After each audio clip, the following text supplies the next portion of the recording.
the Munich Security Conference, it wasn't just what was said, it was who didn't show up. US Secretary of State Marco Rubio skipped a Berlin format meeting on Ukraine, citing scheduling conflicts, according to the Financial Times. A US official said he was engaged in other Russia-Ukraine discussions in Munich. The secretary won't be attending the Berlin format meeting on Ukraine given the number of meetings he has happening at the same time. He's engaging on Russia-Ukraine in many of his meetings here in Munich. European officials were stunned.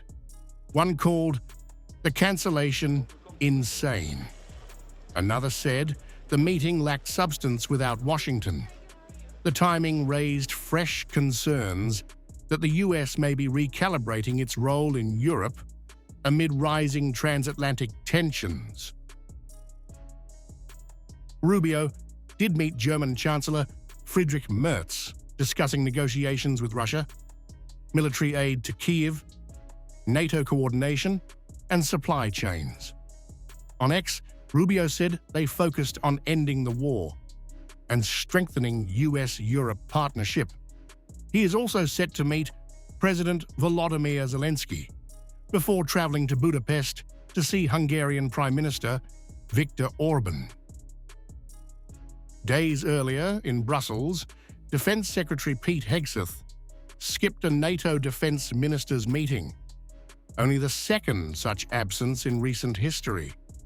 Pentagon Policy Chief Elbridge Colby represented the US, calling for a 3.0 NATO built on partnership rather than dependency.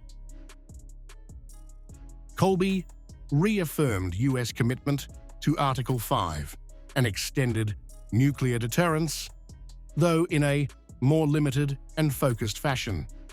The US accounts for over 60% of NATO's $1.59 trillion defense spending, and allies last year agreed to target 5% of GDP.